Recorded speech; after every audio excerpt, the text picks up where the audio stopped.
Então, dando seguimento ao nosso curso, nós vamos para a nossa segunda aula, que é exatamente eletrocardiograma normal. Como eu mencionei para vocês, para que a gente possa entender o eletro e o sentido de cada derivação, nós não teríamos condições sem que antes a gente pudesse ter anteriormente uma análise acerca da eletrofisiologia do sistema elétrico de condução. Como eu mencionei para vocês, essa primeira deflexão positiva do eletrocardiograma, nós denominamos de onda P.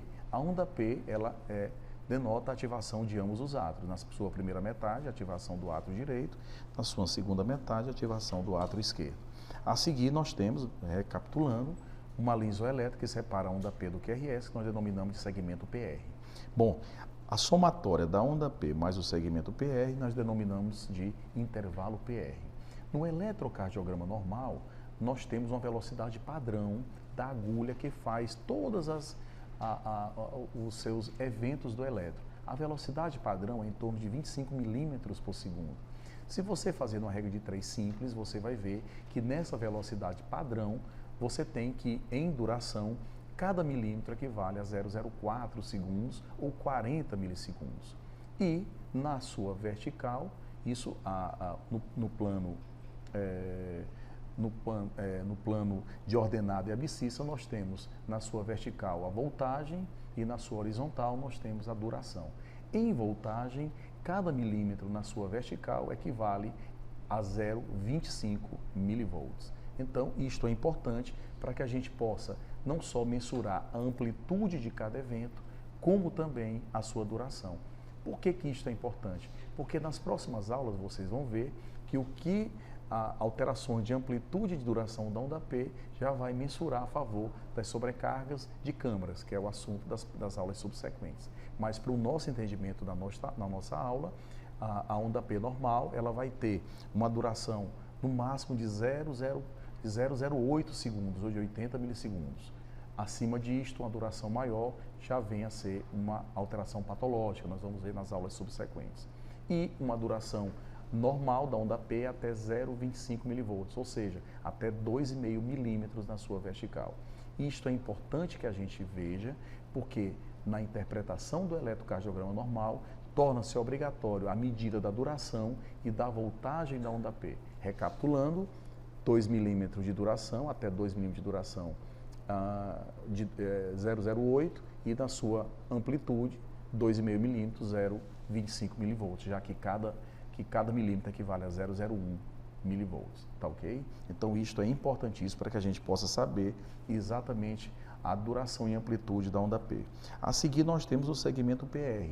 Ele não é mensurado a sua duração, mas o intervalo PR, que é exatamente a somatória da onda P mais o segmento PR, que na velocidade padrão de 25 milímetros por segundo, o intervalo PR normal obrigatoriamente, e isto faz parte do roteiro de aprendizagem do eletro normal, ele se configura o intervalo PR normal de 0,12 a 0,20, ou seja, de 3 a 5 milímetros. Abaixo disso é patológico, tema das próximas aulas, acima disto também patológico. Então é importante que vocês saibam.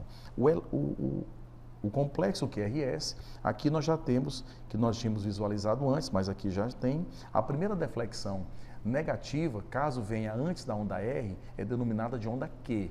A onda Q denota a ativação das regiões septais, embora quando a mesma tem uma duração maior do que 1/3 da amplitude total e uma duração maior do que 0,04 segundos, já se configura uma onda Q patológica. E aí fala a favor de áreas cicatriciais antigas, de fibrose, de infarto. Mas uma Q pequena, normalmente, ela é fisiológica e é a primeira deflexão negativa do complexo QRS. A seguir, nós temos uma deflexão positiva, que é denominada de onda R. A seguir, uma deflexão negativa pós-R, que nós denominamos de S. Então, a onda Q pode ou não vir e nós temos o onda R e onda S. Onda S também, por vezes, pode não vir. Isso não configura ser patológico ou não. Mas é importante que a onda R sempre esteja presente e que a duração do QRS ele seja, no máximo, também, assim como a onda P, no máximo até 2 milímetros, 0,08. Aceitável até 0,10 De 0,10 a 0,12 já se configura um atraso de condução, que anteriormente se denominava-se os bloqueios incompletos, hoje nós chamamos isso de distúrbio de condução, um atraso de condução, e se porventura você tiver um QRS alargado, maior do que 0,12, do que 3 milímetros, já se configura os bloqueios de ramo também, que é tema das nossas próximas aulas. Bom, então o QRS tem que ser estreito, uma amplitude não tão aumentada, vocês vão ver também nas aulas subsequentes que uma amplitude aumentada fala a favor de sobrecarga de ventrículo, mas é importante medir a duração do QRS. A seguir nós temos uma linha que separa o QRS da onda T, que nós denominamos de segmento PR, a seguir uma onda T, que ela é assimétrica. A onda T normal tem que ter um ascendente lento e uma descendente rápida. Mostrando para vocês novamente o segmento PR,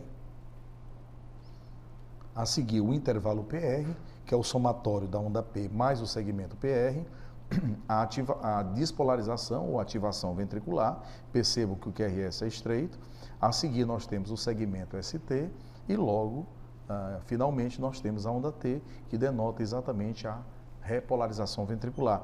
Como também nós temos o intervalo QT, que ele é medido do início do QRS ao final da onda T. Esse intervalo QT ele é importante, a sua medida, e denota se a sua medida é exatamente a duração do intervalo QT em milissegundos, dividido pela raiz quadrada do intervalo RR. E isso você obtém o intervalo QT corrigido, que é muito importante a medida do intervalo QT, porque existem drogas antiarrítmicas que aumentam o intervalo QT e que são causas de efeitos pró-arrítmicos de algumas medicações antiarrítmicas. Vejam que paradoxo, medicações antiarrítmicas com efeito pró-arrítmico. E a gente consegue observar se essas medicações são pró-arrítmicas com a medida do intervalo QT. Aqui são os mais diferentes tipos de complexos ventriculares, percebam, primeira deflexão negativa Q, primeira deflexão positiva R, a deflexão negativa pós R, onda S, somente R puro e uma onda S, uma onda Q, repito, para ser patológica, ela tem que ser maior ou igual a 1/3 da amplitude total do QRS e ter uma duração maior que 0,04 segundos. Tá ok? Aqui é só Q, ou você pode denominar isto de QS, que fala a favor de infarto antigo, de área eletricamente inativa. A partir de agora, eu quero chamar a atenção para vocês que o nosso curso é de eletrocardiograma. Se for um curso de patologia, nós iríamos falar de necrose e de infarto. Como a aula e como o nosso curso é de eletro, quando nós falarmos de infarto, vamos falar de área eletricamente inativa. Este é a definição correta de infarto do miocárdio. Aqui somente uma R pura, aqui você tem Q, a onda R, a onda S. Se vier novamente com a deflexão positiva pós S, nós denominamos de R'. E se vier uma deflexão negativa pós R', é S'. Isto a gente observa nos bloqueios de ramo, direito ou esquerdo. Aqui é só para mostrar para vocês, de maneira bem didática, como é que a gente faz a mensuração de onde se encontrar o vetor médio do ventrículo ou dos átrios, por exemplo. Então, quando você tem D1 predominantemente positivo e AVF predominantemente também positivo, nós sabemos que o vetor está entre 0 e 90 graus. Para que a gente possa saber exatamente onde está o ventrículo, onde está a ativação média dos ventrículos, nós vamos observar as derivações que não cruzam o quadrante. Quais são as derivações que não cruzam o quadrante? A derivação AVL e a derivação D3. Percebam que D3, olhem aqui para mim, ó, D3 forma um ângulo de 90 graus com a VR, tá vendo? Ó? Aqui é D3, forma um ângulo de 90 graus com a VR. Quando você olha para a VR, perceba que a VR está negativo. Então, como a VR está negativo e D3 também predominantemente negativo, o vetor médio está entre 0 e 30 graus. Então, repetindo, D1 predominantemente positivo, a VR positivo. Então, está entre 0 e 90 graus. A seguir, eu olho para derivações que não cruzam o quadrante, D3 e AVL. Quando eu olho para D3, ó, D3 positivo é tudo isso aqui. aqui, ó. Esse quadrante todo aqui. Negativo é todo aqui. Quando eu olho para D3, se D3 está predominantemente negativo, então o vetor está acima de 30 graus. Ora, se ele está entre 0 e 90 e está acima de 30 graus, obviamente que o vetor médio está entre 0 e 30 graus. Ok? Vamos começar a treinar mais um pouco? Vejam, olha como é fácil. D1 está predominantemente positivo, AVF predominantemente positivo. Então o vetor está entre 0 e 90 graus. A seguir, eu olho para derivações que não cruzam o quadrante. Eu olho para D3. Como é que está D3? D3 está isodifásico, metade positivo, metade negativo. Então, obviamente, a derivação que faz um ângulo de 90 graus com D3 é a VR. A VR está aqui. Então, o eixo está exatamente a mais de 30 graus. Então, não tem dificuldade. Quando você vê uma derivação isodifásica, o vetor está exatamente em cima da derivação que faz um ângulo de 90 graus com ela. Por exemplo, aqui, D1 está predominantemente positivo, a VF predominantemente positiva. Então, o eixo está entre 0 e 90 graus. Aí você olha para derivações que não cruzam o quadrante. D3 está positivo. Ora, se D3 está positivo, então já sei que está entre 30 e 90 graus. Porque se D3 estivesse negativo, estaria nesta inclinação. A seguir, eu olho para a VL. A VL forma um ângulo de 90 graus com D2. Ora, se a VL faz um ângulo de 90 graus com D2 e se a VL está predominantemente positivo, então ele está entre 0 e 60 graus. Ora, se está entre 0 e 60 graus e está abaixo de 30 graus, obrigatoriamente o vetor está em torno de mais 45 graus. Então não tem nenhuma dificuldade. D1 predominantemente positivo, AVF também predominantemente positivo, então o eixo está entre 0 e 90 graus, nós já sabemos. A seguir, a gente olha para derivações que não cruzam o quadrante. Se você olhar para a VL, você vai ver que está isodifásico. A derivação que faz um ângulo de 90 graus com a VL é exatamente D2. Então, quando a VL está isodifásico, o eixo está exatamente a mais 60 graus positivo. Na verdade, isto é muito importante para que a gente possa treinar um pouco e ver exatamente onde está o sentido da ativação vetorial. E aí por diante. Por exemplo, aqui você tem D1 predominantemente positivo.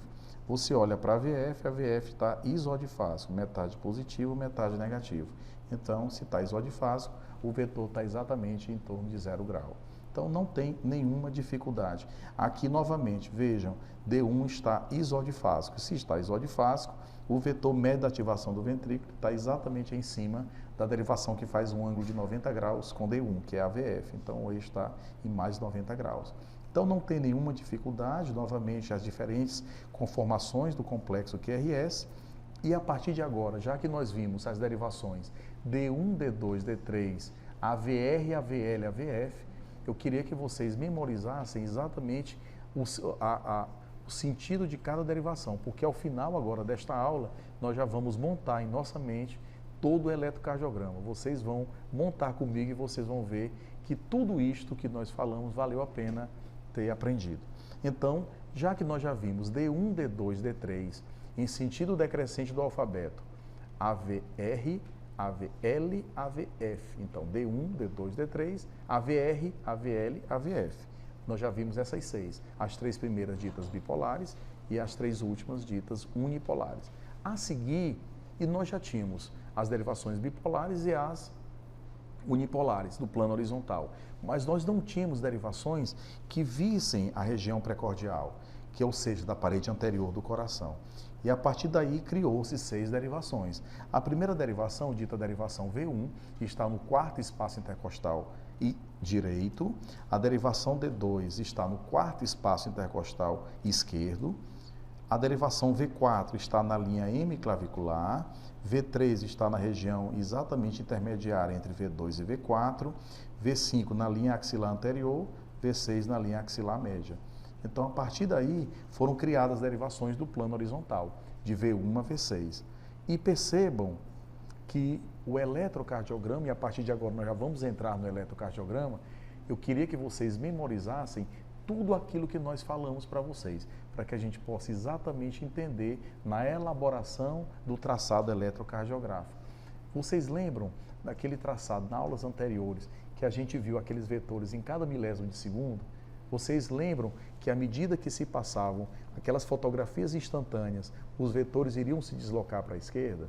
Então, vocês irão ver que de V1 a V6, você tem um crescimento progressivo de onda R.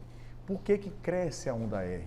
Porque à medida que eu vou vendo, entre aspas, a cabeça do vetor, o eletrodo vai ter uma deflexão positiva. À medida que eu vou vendo a extremidade de um vetor, a origem de um vetor, eu vou ter uma deflexão negativa. E a partir daí nós vamos começar a entrar no traçado eletrocardiográfico. Como eu mencionei para vocês, é um sistema cartesiano, velocidade a 25 milímetros por segundo, que dá em torno, cada milímetro, de 0,04. A medida horizontal de cada milímetro, como eu mencionei, 0,04, de amplitude 0,1 milivolts, e não esqueçam de identificar o traçado e padronizar. Quando a amplitude é muito pequena, você pode dobrar a amplitude, ou quando a mesma é muito grande, você pode pôr N sobre 2. Bom, então, roteiro de aprendizagem do eletrocardiograma normal. Todos nós que lidamos com eletro, nós temos que ter uma padronização de leitura do eletrocardiograma. Então, o primeiro item a que a gente tem que procurar no eletrocardiograma é saber se o ritmo é sinusal ou não. Para nós sabermos se o ritmo é sinusal ou não, não tem outras derivações. Você tem que obrigatoriamente olhar para D2, D3 e AVF. Por quê? Porque o vetor da despolarização dos átrios, ele vai da direita para a esquerda e de cima para baixo. Então, obrigatoriamente, as derivações da parede inferior, no caso D2, D3 e AVF, eles irão observar e ver a cabeça do vetor. Então, quando ocorre isto, nós sabemos que tem uma deflexão positiva. Por isso é que, nas derivações de D2, D3 e AVF, a onda P será obrigatoriamente o quê? Positiva. E vejam que o sentido do vetor do ventrículo também ele tem a mesma ativação do átrio. O mesmo sentido, está no mesmo plano, na mesma angulação no eletrocardiograma normal. Por isso é que, nas derivações D2, D3 e AVF, a onda P, o complexo QRS e a onda T também serão o quê? Predominantemente positivas. Vocês lembram que eu falei que ambos os vetores da despolarização e da repolarização terão o mesmo sentido? Por isto é que a onda T, não esqueçam, a onda T sempre acompanha no eletrocardiograma normal a maior deflexão do QRS. Ou seja, quando o QRS for predominantemente positivo, a onda T também será predominantemente positiva. Quando o QRS for predominantemente negativo, a onda T também será predominantemente negativa. Então, ela sempre segue a orientação do QRS. Então, no eletrocardiograma normal, nas derivações da parede inferior, D2, D3 e AVF, nós temos que, para ver o ritmo sinusal, a onda P, obrigatoriamente, ela deve ser positiva. Isto é importantíssimo, porque ao ver o eletrocardiograma, não procurem ritmo sinusal em AVR, em T1, em V2, em V3. Procurem D2, D3 e AVF. A seguir, vocês meçam a duração do intervalo PR. Como eu mencionei para vocês, o intervalo PR tem uma duração normal de 0,12 a 0,20 segundos. Maior do que isto é patológico, já se configura um bloqueio AV do primeiro grau, menor do que isto é uma pré-excitação ventricular. Por isto é que no eletrocardiograma, além das 12 derivações, você tem normalmente um D2 longo. Por que D2? Porque no eletro normal, os vetores estão por sobre D2. Então, é muito bom a medida desses parâmetros através dessas derivações longas. Então, meçam a duração da onda P, a amplitude da onda P, a duração do intervalo PR. É o segundo item que vocês têm que ver. E o mesmo para ser normal, no eletro normal, tem que ser de 3 a 5 milímetros, ou seja, de 0,12 a 0,20 segundos. A seguir, vejam a duração do QRS. O mesmo tem que ser estreito. Ele tem que ter até 3 milímetros de duração, ou seja, até 0,12 segundos. A onda T, repetindo, ela tem que ter a mesma orientação do QRS.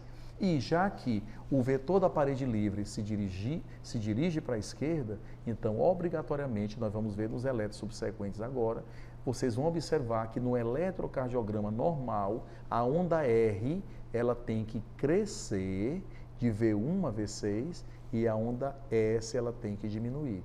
Então, não procurem outros parâmetros. Os parâmetros do roteiro do eletrocardiograma é exatamente o que eu mencionei para vocês. Agora vamos brincar um pouquinho de eletrocardiograma? Então vamos lá. Como eu mencionei para vocês, o vetor resultante dos átrios, eles estão dirigidos da direita para a esquerda, não é verdade? Então vejam, agora vocês vão entender. Se eu estou explorando a região esquerda em relação à direita, eu não falei para vocês que o vetor dos átrios resultantes se dirige da direita para a esquerda? Sim ou não? Eu não falei para vocês que o vetor resultante dos ventrículos também se dirige da direita para a esquerda? Então, o vetor de ativação, olha como vai ficar fácil agora. O vetor da ativação dos átrios e dos ventrículos se dirigem para a esquerda.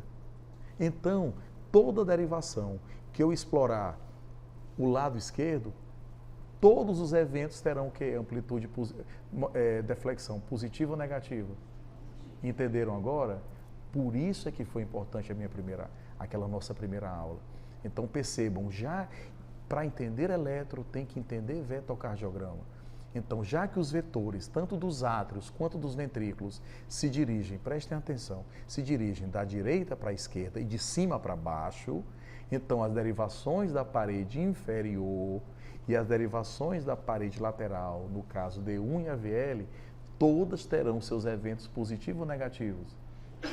Muito bem, deflexões positivas. Então, por isso é que D1, já que D1 explora o ombro ou braço esquerdo em relação ao ombro ou braço direito e o vetor se dirige para a esquerda, então todos os eventos em D1 serão positivos. Onda P, QRS, e eu mencionei e provei que a onda T sempre acompanha a maior deflexão do QRS. Por isso é que todos os eventos em D1 terão morfologia e orientação positiva. Não só D1, como D2, como D3, como a VF. Lembram que eu falei da derivação unipolar AVR, cujo eletrodo explorador estava no ombro direito? Então, já que está no ombro direito, ela vai ver a cauda do vetor. Se vai ver a cauda do vetor, obrigatoriamente, no eletrocardiograma normal, já que os vetores se dirigem da direita para a esquerda, no eletrocardiograma normal e o indivíduo sem ser destrocárdico, porque se ele for destrocárdico, D1 será negativo e a VR será positivo, porque aí o vetor médio do QRS vai se dirigir para a direita. Então percebam que no eletrocardiograma normal, no indivíduo levocárdico, a derivação AVR, todos os eventos, onda P, QRS e onda T, serão predominantemente negativos. A seguir, nós vamos observar a morfologia da onda P, positiva em D2, D3, AVF, ritmo sinusal. Percebam que todas as derivações são positivas no eletro normal, com exceção de AVR. Mas, professor, algumas podem não ser tão positivas, mas são predominantemente positivas. É isto que importa. Não precisa ser puramente positiva, basta ser predominantemente positivas. Então, nós temos onda P positiva em D2, D3, AVF, ritmo sinusal. Você tem a duração do intervalo PR, aqui está em 4 milímetros, 0,16 milissegundos, intervalo PR normal. A seguir eu meço a duração do QRS. QRS está 1,5, 2 milímetros no máximo. QRS está normal. A onda T está assimétrica, ascendente lenta, descendente rápido. E vocês observam que de V1 a V2, V3, V4, V5 e V6, há um crescimento progressivo de onda R em detrimento de uma diminuição de onda S. Então, isto ocorre porque as forças vetoriais estão se dirigindo para o lado esquerdo, no caso o ventrículo esquerdo, que é o ventrículo predominante. Então, isto é simples, isto é o eletrocardiograma normal. Novamente, nós temos todas as derivações do plano frontal, D1, D2, D3, AVR, AVL, AVF, são ditas derivações do plano frontal. Percebam que no eletrocardiograma normal, todas são praticamente predominantemente positivas, com exceção de AVR, que é predominantemente negativo. Mais uma vez, o eletrocardiograma normal, você tem as derivações positivas, D1, D2, D3, a VL está predominantemente negativa, então neste caso não denota que haja uma patologia, mas muitas vezes algumas situações podem aferir um AVL negativo, como eu mencionei anteriormente, situações, por exemplo, que desviam o eixo, desviam um pouco o eixo para a esquerda. Mas aqui é basicamente um eletro normal, presença de onda P positiva em D2, D3 AVF, medida do intervalo PR normal, QRS estreito, 008, e a onda R crescendo de V1 a V6. Então isso denota um eletrocardiograma absolutamente normal. Mais uma vez, a gente observa um eletrocardiograma normal, perceba onda P positiva em D2, D3 e AVF, D2, D3 AVF, parede inferior. A seguir, eu olho para onde está o quadrante, D1 predominantemente positivo, AVF também. Então, o quadrante está entre 0 e 90 graus. Eu meço a duração do intervalo PR, também 0,16 segundos ou 160 milissegundos, também está normal. E percebam que a onda T sempre acompanha a morfologia do QRS, ou seja, quando o QRS é positivo, a onda T é positiva e assimétrica. Quando todos os eventos são negativos, como por exemplo o QRS, a onda T também será negativa. Aqui é mostrando para vocês o indivíduo destrocárdico, cujo o coração para a direita, obviamente, que vai positivar o AVR e vai negativar a D1. Então, quando você está diante dessa situação, a causa mais provável é a troca de eletrodo, que é muito comum em vigência de alguma emergência clínica. Por vezes, quem está colocando o eletrodo pode trocar o eletrodo explorador por um indiferente. Então, neste momento, quando o D1 for predominantemente negativo e AVF positivo, ou duas situações, ou o indivíduo é destrocárdico, que é mais raro, ou então houve troca de eletrodos. Checa o eletrodo e volta o eletrodo para a posição normal. Então esta é a nossa aula de eletrocardiograma normal, e não esquecer do seu roteiro de aprendizagem, que uma vez cursando o roteiro de aprendizagem, não tem como não dar um laudo eletrocardiográfico do eletrocardiograma normal. Boa noite.